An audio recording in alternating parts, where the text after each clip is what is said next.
the flour bombs and rotten eggs and the usual overripe fruit fight for the bridge. No, it was explained to me the students have grown up to billy carts. Basically, the idea was to negotiate the winding path from the admin building down to the students' union, wiping out shrubs and spectators and aerating the lawn on the way. Oh, and of course, surviving. One entrant was well kitted out. He thought we were there for the making of Mad Max 4. The scavenger hunt managed to round up Father Bernard Kennedy and 2 DJs from 2NX, John Blake and Stuart Horn. Come to think of it, there's some connection, isn't there? And just what was the purpose of this exercise? These people are purloined and tied up, and then, you know, if the people that own them want them back, then they pay, and if they don't want them back, they pay more. One observation the casual outsider had made was that the academic staff and administration people did not seem to be observing the anniversary of Autonomy from the University of New South Wales. The nearest person to the organiser we could find was Council President Chris had an explanation. Well, they tend to lay low on days such as this. The Vice-Chancellor, I believe, has gone Bangkok to get out of the way. But by far the most observed prank was understandably the most obscene. The engineering students held the Ironman contest. Feminists could not have been upset by the name. No female would have wanted to enter. And in fact, very few males did too. The idea was to eat 6 meals of things like hot stubbies and cold pies washed down with curdled milk and take a run around the university grounds between each. Not since 1981 has anyone completed the ritual, but today saw a winner. His name? Well, I did ask, but when he threatened to decorate everyone within spitting distance, I decided discretion to be the better part of valour. Whoever you are, here's a replay of the display of adulation you received.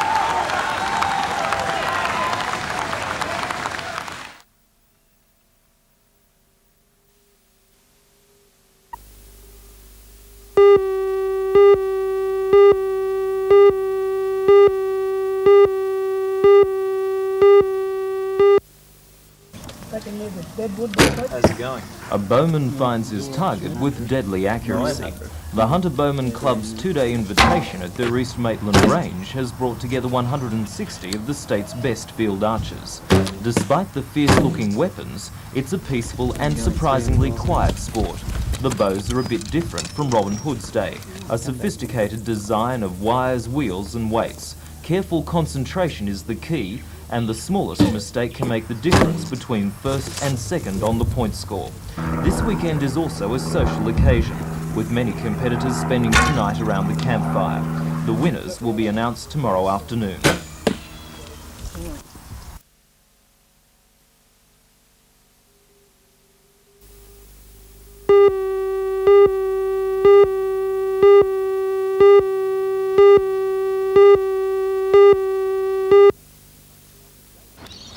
David set off along with 700 other competitors at 10 o'clock this morning from the Old Settlers Hotel Motel, formerly the Salamander. It's the 8th running of the event, organised by the Fingal Beach Surf Club and Nelson Bay Apex. Fun runners describe the 9.5 kilometre route from Salamander to the Seabreeze Hotel at Nelson Bay as an ideal course, with the hill near Dutchie's Beach the only obstacle to a paced-out running rhythm. We're now in the midst of the fun run season, with a big run in Newcastle next weekend and the biggest of all, Sydney's City to Surf the following Sunday. So the Port Stephens run is a good chance for jogging enthusiasts to assess their training. David Lightfoot's time was 27 minutes 34 seconds. The first woman to cross the line was Alana Hobson a little over 10 minutes later. A shorter 3.5 kilometre run was held in conjunction with the main event for youngsters or those not yet up to the regular distance.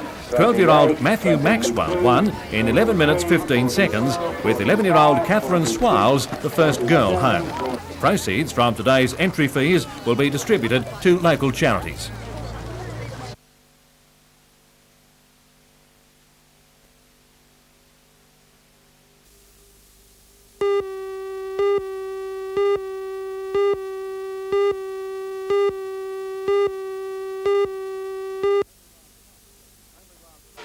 Only last month, 76 iron workers and boilermakers were retrenched at Carrington. Today's retrenchments include members of the FIA, Metal Workers Union, the Painters and Dockers and the ETU.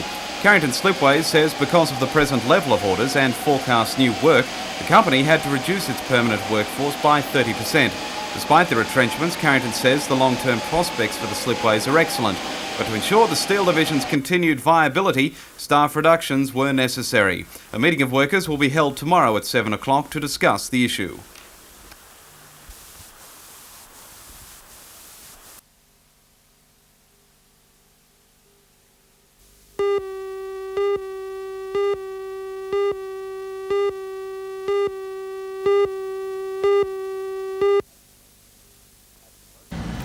At the moment, Muswellbrook Shire Council runs its affairs from an old and cramped building in the main shopping centre. From the end of next week, the council's 35 staff will move into the new chambers, a large and distinctive building on the eastern edge of town. Built at a cost of $2.75 million, the building has not been popular with everyone in the Shire. Some dislike its unusual design, centring on a church-like spire. It's the work of Sulman Prize-winning architect Ian Mackay, who also designed Tokal Agricultural College. Great attention has been given to arranging the various departments logically and leaving space for future growth. The Shire's population is projected to increase from 17,000 to 30,000 by the turn of the century, making a new administration centre a necessity.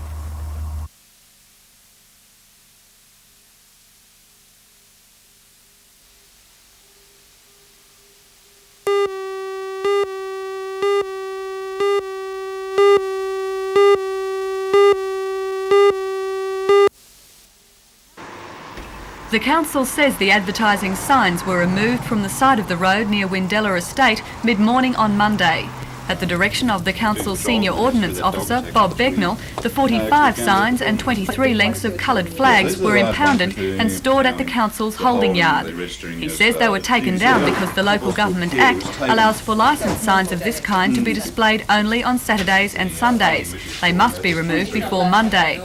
In this case, he says the signs weren't even licensed. For unlicensed signs, Mr Pryor, the council's senior building inspector, he informs me of all licensing signs, and I knew for a fact, being a Monday 11 o'clock, that the signs were outside the licensing hours, which council usually allows only on the weekends. As far as we're concerned, the signs were licensed and are licensed. Johnny D, the General Sales Manager at Windella Downs, says he'd received verbal assurances from Council that the signs were in order. He says Council had also known of their existence for some time. There have been rangers over that estate out there. They have seen the signs, and the signs have been there for something like 10 to 12 weeks. In actual fact, the people at Windella Downs are absolutely, completely and utterly disgusted like we are. Do you think you've been treated shabbily? I think we've been treated disgustingly, really I do. While the sales reps say the $450 it will cost to retrieve the signs is nothing compared with the loss of goodwill, the council maintains it was just doing its job and says it will continue to do so until the estate is sold.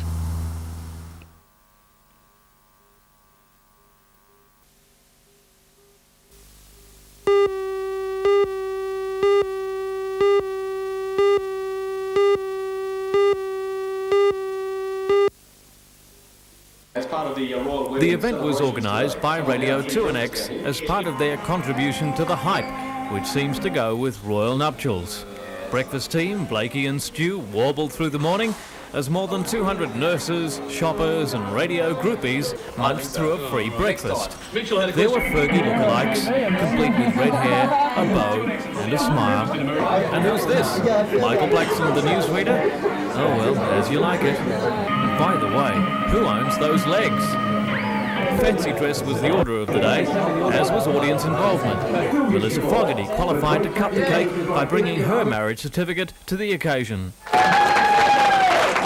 So even a hint of that royal fever hit Newcastle this morning with a breakfast at the Beefeater, and it was a great occasion.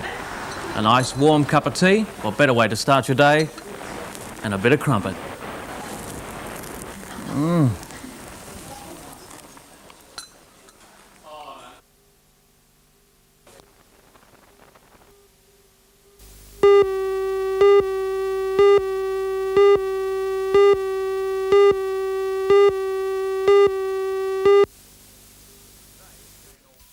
Today is Gaynor rested after her ordeal. Her flatmate, 16-year-old Sherry Peterson, asleep in the bedroom at the time of the attack, relived the nightmare.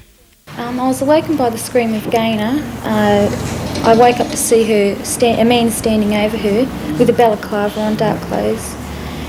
He looked at me and when I screamed and he ran away. I must have frightened him off. And how was Gaynor? What happened to Gaynor? Well, she was very terrified. She was crying. It would be very nerve-wracking waking up to find someone standing over you with a knife or something sharp at your throat. It's only natural to feel like that. But, was she injured at all? Well, it was a piece of a knife or a sharp object. We're not sure what it was. She didn't see the object, and neither did I. Police say this latest incident may be related to similar attacks in the New Lambton and Mayfield area. The man police are looking for is about 178 centimetres tall and well built. At the time of the attack was wearing dark jeans, a dark brown baggy jacket and wearing a khaki coloured balaclava.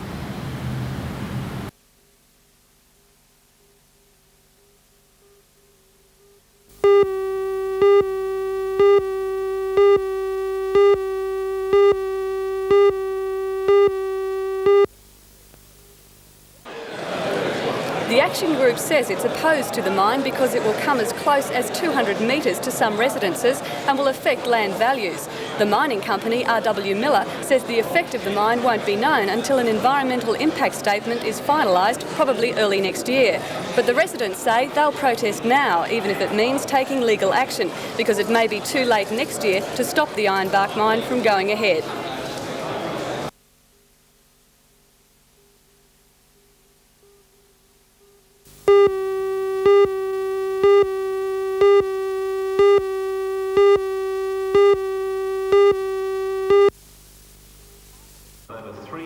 R.W. Miller wants to establish the Ironbark mine on land to the west of Beresfield, with the surface mine covering an area of 329 hectares north of John Renshaw Drive and a larger underground mine south of the drive.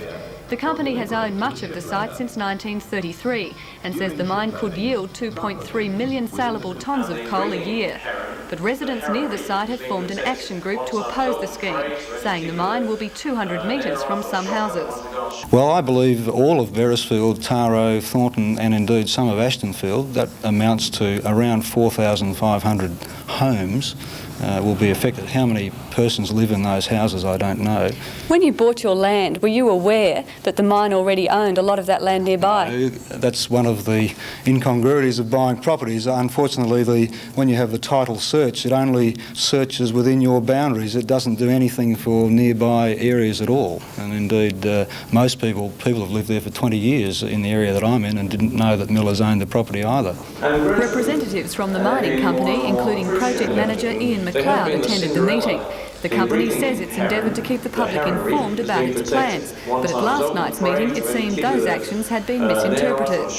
Mr McLeod says the company is concerned about the residents' grievances, but he says the exact effect of the mine will not be known until an environmental impact statement is finalised, probably early next year. The residents say it may be too late then to stop the mine from going ahead.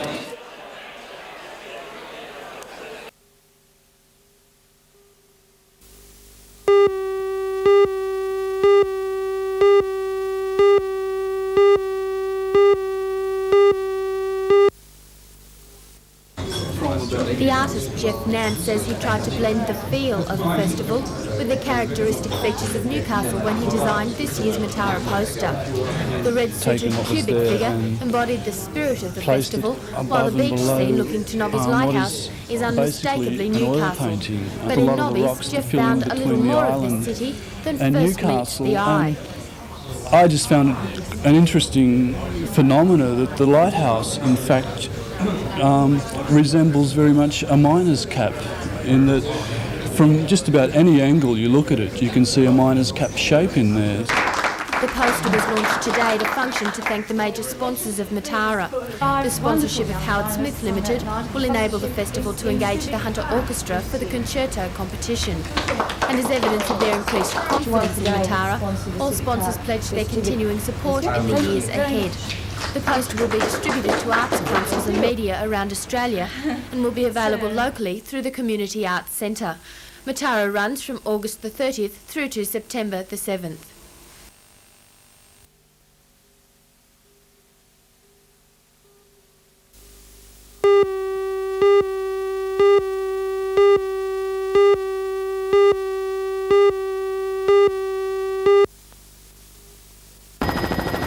Mr Gabb's visit to Liddell was part of a 3-day familiarisation tour of the Hunter's coal industry, and while he was there, he officially opened a new office. The building is part of a $16 million upgrading of the mine to longwall operation. Mr Gabb said the longwall project is a good example of cooperation between government, management and unions. Coal and Allied General Manager Bruce Thompson says that without longwall operation, the mine was no longer financially viable. He says the project is a model for cooperation in the industry. The company put a package to the New South Wales Government and the mining unions that it's allowed us to bring this Hunter Valley No. 1 mine up to its most productive level of production. We're able to persuade the government that increased production would enable them to reduce some of the per tonne charges they made on the company, and while still enabling them to retain the same revenue.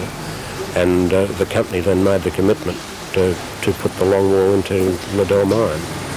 Mr Gabb also visited Coal and Allied's nearby Hunter Valley Open Cut to open a tourist lookout. The company has built the lookout at the request of the Singleton Shire Council, part of the council's plan to make the coal industry a tourist attraction. The lookout will be open to the public early next year, when Leamington Road will be diverted to make way for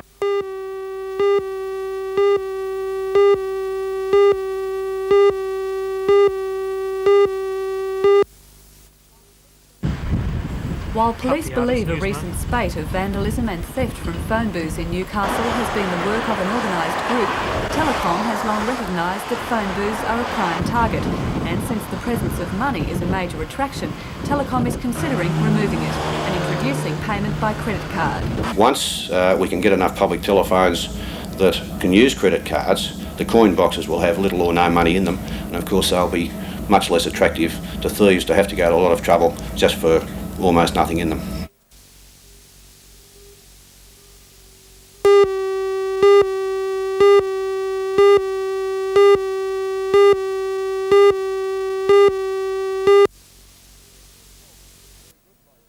Well, we think it's a very good base, very functional, and we're very pleased with everything we've heard today.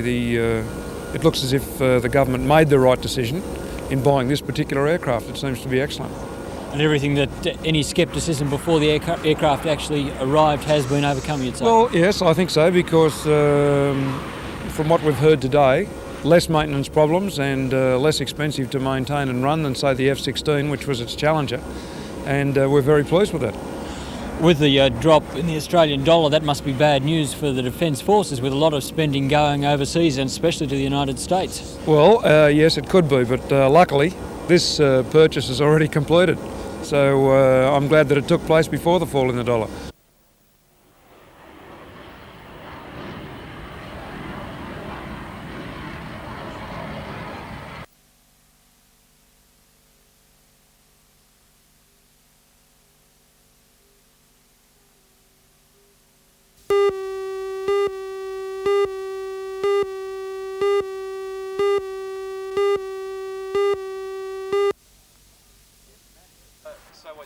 Kim Manius and Karen Lowndes, both originally from Stockton, are now registered nursing sisters, after a spectacular final exam result which netted them both 99.9%, equal top in the state ahead of more than 700 nurses sitting the final exams.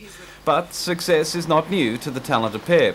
Before arriving at the Royal, Karen topped the state in her mental retardation nursing certificate at Stockton Hospital, while Kim topped the state in his psychiatric nursing exams at the Hunter Hospital.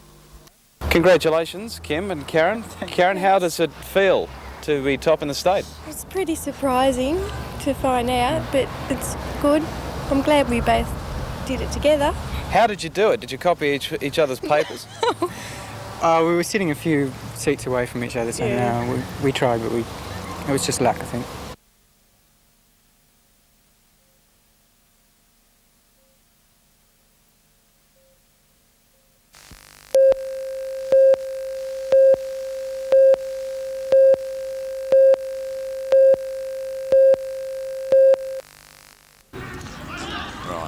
The match was just underway about 5 minutes when this incident occurred, causing a hold-up while the ambulance was needed to treat injured South Lock forward Barry Phelps. Lakes captain coach Rip Taylor was sent off by referee Ross Williams.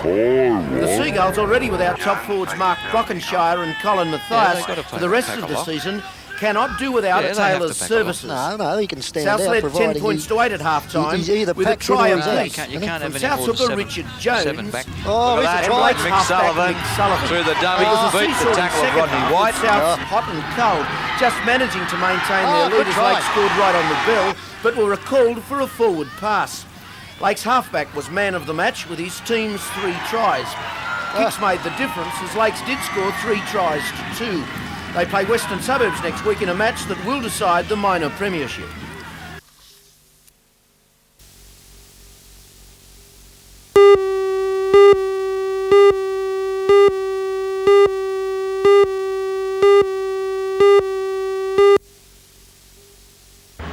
While the Newcastle Harbour Foreshore Development Action Group seeks legal advice to see if it can fight the Department of Housing project in the Land and Environment Court, the department remains confident that the complex will be completed on schedule in October next year. The project's critics, however, have left no stone unturned in their bid to reverse the decision. The Citizens Group's Lord Mayoral candidate, Don Geddes, has raised the question of finance. He claims each Housing Commission unit will cost the taxpayer $225,000. Well, first of all, when one calculates the cost of the East End flat, the suggestion was that it was going to be $120,000 per unit. But there's going to be 1,000 jobs and people are going to have to be employed for the extension of the contract, and that calculates out to $225,000 the cost of a unit, a cost that's certainly not warranted in that particular area of land. The Department of Housing, however, disputes this claim. Building contract price was $8.1 million. The department is also required to pay $1.5 million for the land, that's to the State Rail Authority and the Electricity Commission, giving an all-up total of $9.6 million. There will be 113 dwelling units there and 2 community units. So that 115 units dividing into the total cost gives an average price of about $83,000 per unit. So you'd say there's no truth in Mr Geddes' claim? Well, I'm surprised that somebody's making a statement at that sort of money, because it's never been, that sort of figure has never been anything that we've been considering.